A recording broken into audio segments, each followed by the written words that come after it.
This video is going to change the way you play pickleball forever. It's going to be all about your grip and when you should adjust it depending on what shot you're hitting. To set a foundation, we have to know what the grips are called. So if I just grab this paddle like I'm shaking somebody's hand, this is called a Continental grip. This is something that coaches tell beginner players to use, but it's going to cap you out. You can't get better if you play in this grip. Now, if we adjust a little bit to the right, this is called a slight Eastern grip. When I teach people about changing grips, they think that you should literally be going like this. No, I'm simply readjusting these three fingers. So I'm in Continental right now.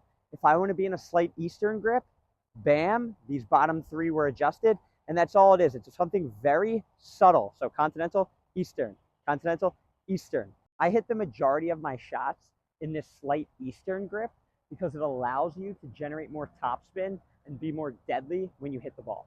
If you're not understanding it, check this out. If I'm hitting Continental like this, imagine how the ball is going to hit. It's just going to bounce off, hard to control, compared to that slight Eastern. See how it's angled down? If I can learn to control my paddle with it being angled like this, the ball is just we're going to start with my serve. I'm left-handed, but I am in that slight Eastern grip. Here we go. Now I'm going to show you my serve with the Continental grip. This is what they teach the beginners. Let's say. So with that serve, I have to literally turn my wrist over, especially if you're struggling with topspin and you're using that Continental grip. Your forearm has to be pretty much perfect for you to have that wrist motion to whip the ball. Onto returns, I'm going to return with that Eastern grip first. Now I'm using that Continental grip. The slight Eastern grip is vital for you to be able to hit the ball hard while keeping it in. With the Continental, you cannot hit the ball hard and keep it in if you don't really turn over your wrist. For my backhand dink, I'm in that same slight Eastern grip as if I were serving and returning. Nothing changes on this shot. This is where things get a little tricky. It's when I'm dinking cross court and my opponent hits me a high ball and I flick it like that. That is when I change my grip. This is exactly what I'm doing with my grip in slow motion. Keep in mind, I'm doing it left-handed, but you'll get the gist of it. I'm cross-court dinking in that slight Eastern grip, like this. I see that ball coming in high. I'm simply adjusting these three fingers, middle, ring, and pinky, to this.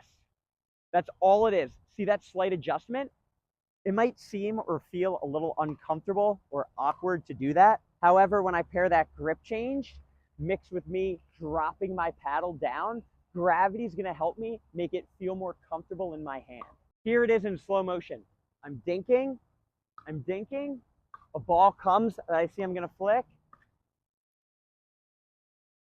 and then I can rip the ball with that. Moving on to forehand dinks, I'm still in this slight Eastern grip, and this is going to allow me to either push the ball like that or hit top spin like that, making me more dangerous, as well as if a ball comes high, I can flick it without having to change my grip. That means I have three options from this slight Eastern. I can hit top spin dinks, being aggressive. I can hit push dinks, being passive, or I can attack and flick the ball out of the air. If you learned something from this video, press that subscribe button. I post videos just like this every 4 days. You're going to be learning something new. Now we're moving on to what do I do with my grip when I'm dinking straight ahead and I get sped up on. So really hit it hard at my chest. Don't try to kill me. When I'm dinking straight ahead, I'm in that slight Eastern grip, but it's not nearly as aggressive as if I'm returning a serve or if I'm forehand dinking.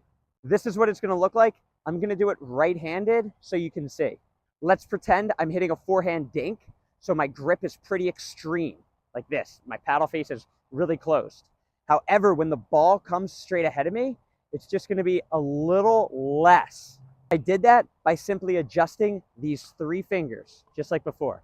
So this is extreme, not extreme. It's just that tiny adjustment that I'm going to make in the middle of a match, depending on where the ball goes. The reason I want my grip less extreme and a little bit more straight on is because I'm dinking straight ahead. So the ball, I'm not trying to put spin on it. I'm just trying to push it over. As well as if somebody speeds a ball up on me, I'm going to do another adjustment like this so I can counter punch. We always want to be in a continental grip when we're counter punching, because if we're in that slight Eastern grip, we don't want my paddle face up. The ball's going to go up. We want it to be straight up and down. This is what it's going to look like in slow motion with me dinking ahead. I'm in that barely slight Eastern grip, nothing extreme. I dink a ball, I dink a ball. I see he's going to attack me, so I'm readjusting these 3 fingers and pulling my fingers in. So one more. And this is going to get my paddle in continental, so I have that stiff paddle to punch.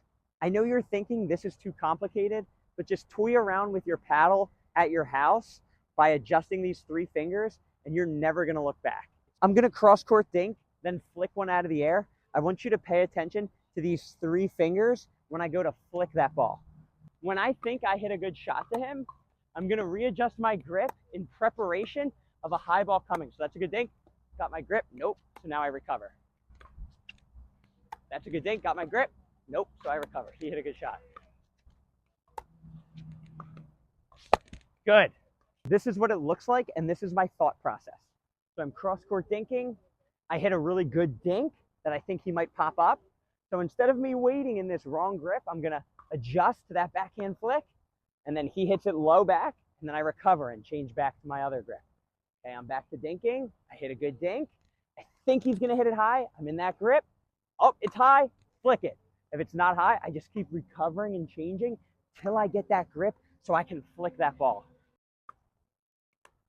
Whenever I hit a good dink to him, I'm going to lean in and change. Nope, he hit one that I couldn't get. So I recover my grip. Oh, maybe. Ah, that's me being very aggressive for no reason. Let's go. Beat this guy. Let's go. Beat him. Beat him. Ah. Oh, he's too good. But that whole time, I hit a good dink. I lean in. I readjust. Check out this video on how to dink like a pro.